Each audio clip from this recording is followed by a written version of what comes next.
Olá, meu amigo, minha amiga da Escola Municipal Maria Fonseca Peçanha, da minha queridíssima Divinópolis, minha terra natal. Uma saudação a você que participa hoje deste dia de mobilização social pela educação na escola. Eu sou o Alessandro, professor Alessandro Faleiro. Eu sou professor de língua portuguesa, de redação, de literatura. Eu ajudo a produzir livros didáticos nas equipes de produção de livros didáticos. Eu sou revisor de textos, sou redator. Também sou diácono permanente na Arquidiocese de Belo Horizonte. E eu fui convidado pela diretora Denise, também pelo Ricardo, vice-diretor, para dar uma palavra a vocês hoje nesse dia tão importante e tão necessário. Tão necessário que é a de valorização da educação na escola. Nós vivemos um tempo histórico, um tempo que acredito que será lembrado pelas futuras gerações. Eu acredito que esse tempo da pandemia será estudado, né? Daqui a séculos eles vão lembrar desses anos que estamos vivendo agora, essa época que estamos vivendo agora.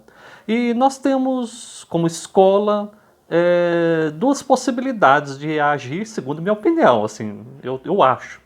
Nós podemos nos entregar ao desânimo, realmente reconhecer que estamos na tragédia e que as trevas venceram. E nós podemos ter uma reação proativa, uma reação sábia, né? Uma reação ativa diante desse desafio. O mundo, com toda certeza, não será o mesmo e não poderá ser o mesmo depois que passar essa tormenta. Não poderá ser o mesmo. Descobrimos com a pandemia várias coisas que estavam meio que empoeiradas, escondidas. E a escola, na minha opinião, precisa muito reagir a essa situação, propor, ser proativa. E qual que é o papel da comunidade escolar? Quando eu falar comunidade escolar, eu não estou falando de professor e aluno só, não. Eu falo dos professores, dos alunos, dos familiares, dos educadores de apoio. Eu gosto de chamar de educadores de apoio, né? Da biblioteca, da cantina, da portaria, da secretaria, da diretoria. Também a comunidade como um todo. Toda a comunidade deveria se sentir como membro da comunidade escolar. E o que podemos fazer, o que podemos propor para ajudar a iluminar o caminho? Vamos precisar muito da escola, muito mesmo. Eu, sem querer esgotar o assunto, eu gostaria de propor aqui quatro campos de atuação, e o que eu estou falando aqui vale para todo mundo, é para a comunidade escolar. Então, vou falar de novo aqui o que eu entendo. São os professores, são os alunos, são os familiares, são os educadores de apoio, são os vizinhos da escola, a comunidade como um todo. A comunidade, a grande família escolar. Essa que a gente deveria entender assim. E então eu vou propor aqui 4 desafios.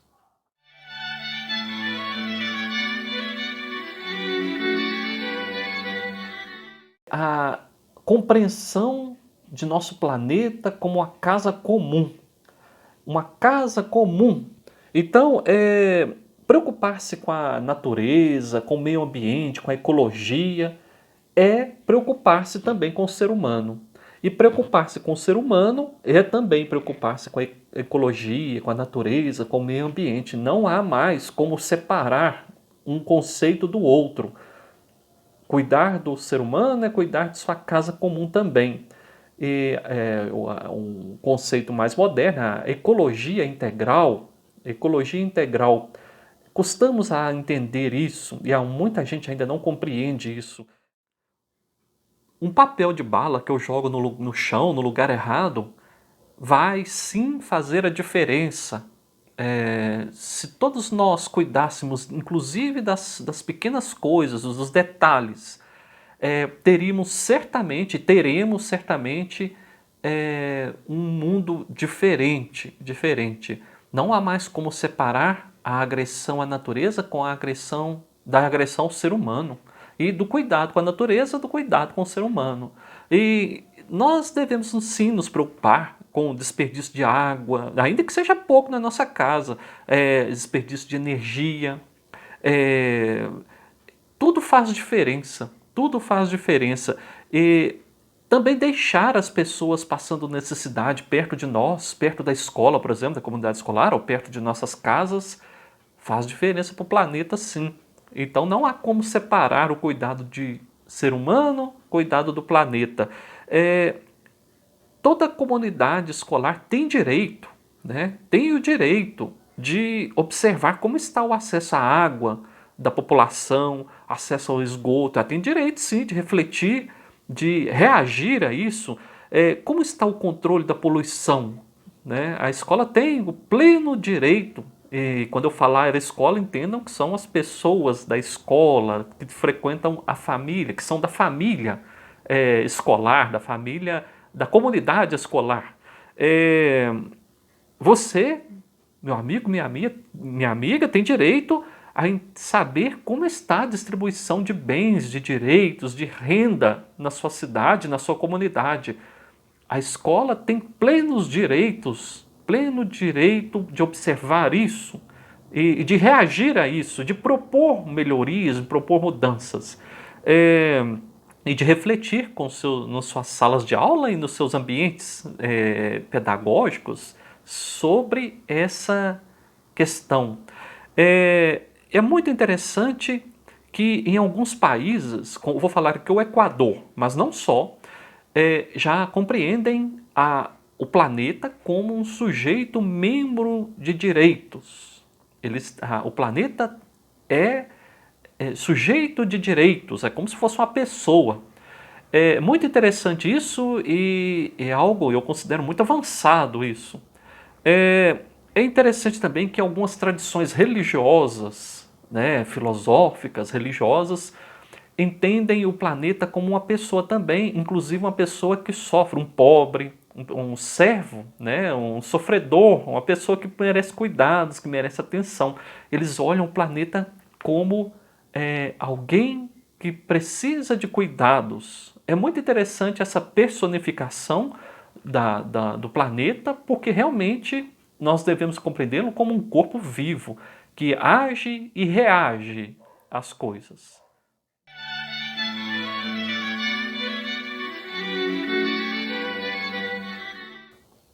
O segundo tópico que eu gostaria de apresentar é algo muito importante, sobretudo para os nossos dias.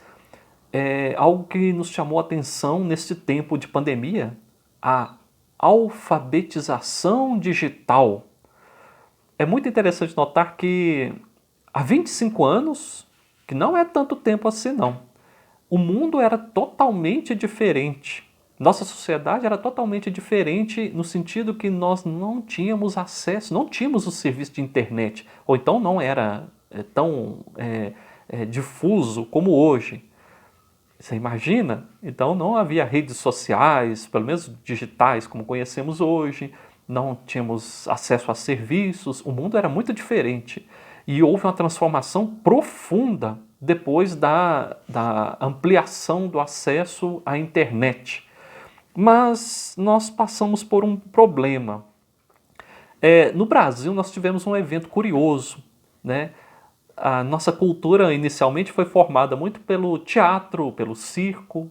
Depois do teatro e do circo passou para o rádio.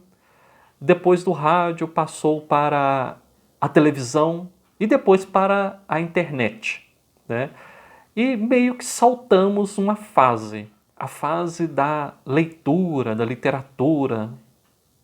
Então, nós em outros países viveram isso, essa fase, mas nós não. E isso causa algum problema para nós hoje. Nós, no geral, nossa sociedade usa a internet com deficiências na leitura. Então, somos presas fáceis para quem quer enganar, para quem quer manipular. Somos presas fáceis para quem quer nos dividir. Muitos de nós acreditam em tudo. em tudo que circula pela internet. Muitos não têm a dimensão de que uma curtida, um comentário, uma avaliação qualquer na internet pode produzir vida, mas pode matar também. Se não mata fisicamente, e às vezes até acontece, pode matar a reputação de uma pessoa, de uma instituição, de uma sociedade. Então é muito interessante termos essa alfabetização digital. Eu estou falando que é uma forma muito superficial, mas a escola eu acho que é um campo importante para discutir sobre isso. A alfabetização digital. Existe um campo da comunicação que se chama educomunicação, que é o estudo, a aprendizagem para a comunicação e com a comunicação. É algo muito importante que devemos nos aprofundar, procurar conhecer. Então vamos ficar de olho, tome cuidado com as notícias falsas, tome cuidado com os golpes, com aquilo que quer nos dividir. E não vamos tirar de vista isso. Um povo dividido é um povo fraco. Não estou falando que todo mundo tem que pensar igual, não. Mas um povo que se odeia é um povo fraco e fácil de ser atacado, vamos dizer assim. Vulnerável, é um povo vulnerável. Então, a educação digital ela é muito importante, a alfabetização digital, e vale para todas as idades, todas as idades. Vamos imaginar quanta notícia nós temos lido pela metade, quanta notícia mal interpretada, quanta notícia superficial, ou às vezes ela nem vem superficial para nós, mas nós fazemos uma leitura superficial dela. Então, sempre é bom usar bem e aproveitar bem o mundo digital, com diálogo, sem intoxicação, né? Então, é uma proposta também para você do mundo, da família escolar.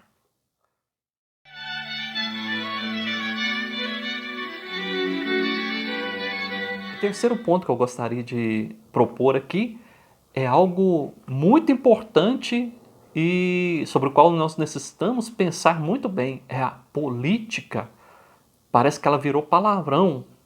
Essa palavra virou palavrão, mas não é não. Ela é muito importante e nunca tivemos tanta necessidade de uma política efetiva. Na pandemia estamos vendo a importância de políticas realmente efetivas.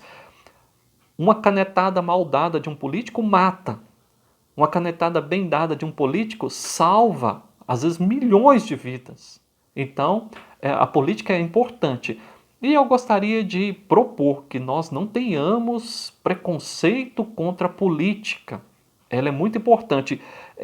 Eu me recordo de um prefeito da região metropolitana de Belo Horizonte, numa entrevista, lamentando que no mundo da política havia poucas pessoas, ele sentia falta de pessoas honestas. E ele falava, isso atrapalha o trabalho, prejudica o trabalho, né? Era um ambiente extremamente tóxico, segundo esse prefeito. E me chamou muita atenção essa fala dele, esse depoimento dele. E a política, além dos partidos políticos, há na sociedade várias possibilidades de se envolver muito bem com a política, sem quem não gosta de se envolver com partidos políticos. Olha aí, existem os fóruns, os conselhos. Olha, existe conselho de educação, conselho de transporte da pessoa idosa, da mulher, do idoso, da segurança pública, conselho de saúde, as associações comunitárias, as associações de bairro, a participação ativa na escola também é uma manifestação política. A escola é um lugar privilegiado para viver a política, que a educação é algo essencial para a sociedade. E procure saber, meu amigo, minha amiga, em qual instância você pode contribuir para desintoxicarmos a política. Ela é algo importante. É sempre bom entender, a política é a arte de administrar o bem comum, é a arte de organizar a vida em sociedade, é a arte do bem comum. Bem comum, o público, não quer dizer que algo público não é algo que não tem dono, não. Na verdade, o público, nós precisamos imediatamente mudar essa concepção. O público é algo do qual todos somos donos. Né? Todos somos donos. Então, o envolvimento na política, o debate político nas escolas é muito importante. Tirar o preconceito quanto à política. E outra coisa, a política partidária também é importante. Não existe democracia sem os partidos políticos. Só que temos o dever de acompanhar o que esses partidos estão fazendo, o que eles pensam, ou se a gente concorda ou não, acompanhar os políticos nos quais votamos nas últimas eleições, saber o que eles estão fazendo, se realmente eles estão nos representando, representando nossa família, representando nossa escola, nossa comunidade. Então, quando a gente abandona a política, ela é possuída por seres estranhos que adoram quando a gente deixa a política para lá ou temos preconceito. Eles ficam mais livres para agir. O mal político, eu estou falando de política partidária, o mal político gosta que consideremos todos os políticos como péssimos, porque isso dá liberdade para ele agir e tira a moral de quem quer trabalhar, ou tira a moral de quem quer trabalhar bem, né? Porque consideramos todos farinha do mesmo saco, tem que tomar muito cuidado com o preconceito político. São debates que precisamos falar mais claramente no nosso contexto escolar, nas nossas famílias, na nossa comunidade. Então, não vamos ter preconceito com a política, seja a política partidária ou a política mais geral. Senão, como ocorre agora, vamos pagar um preço enorme, altíssimo, quando deixamos a política para lá. Então, não é um problema que é alheio ao mundo escolar, não. A escola precisa saber lidar com isso. E você, aluno, aluna, educador, familiar, fique de olho nisso.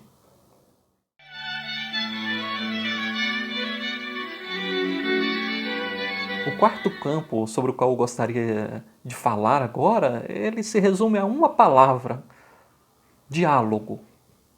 Diálogo. Aos poucos, nossa sociedade está sendo levada a dividir-se.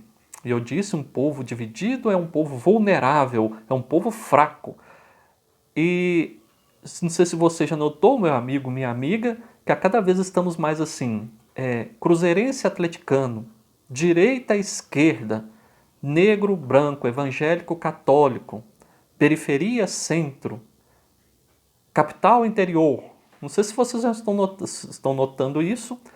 Há várias, estão tentando nos colocar em vários rótulos para nos dividir.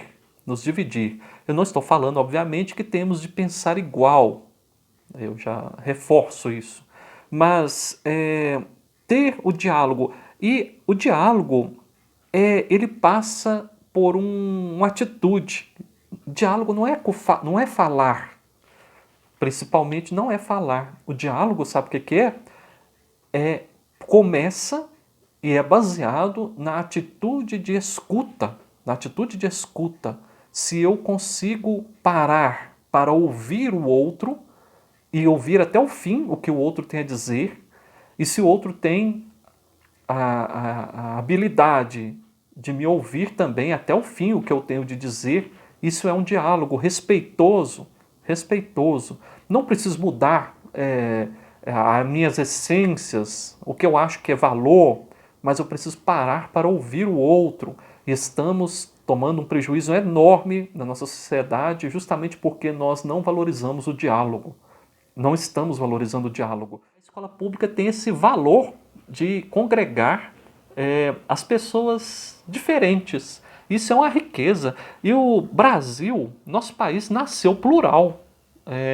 E somos invejados até hoje por isso. Somos um povo muito plural. E infelizmente estamos nos esquecendo disso. Estamos nos esquecendo disso. Então não vamos nos esquecer da palavra diálogo. Diálogo, aquilo que nos une. Aquilo que nos une. Quando eu for ler um texto, por exemplo, vou ler até o fim o texto para saber o que ele tem a dizer. Não vou parar de ler o texto numa hora quando chegar no momento em que eu não concordo com o autor.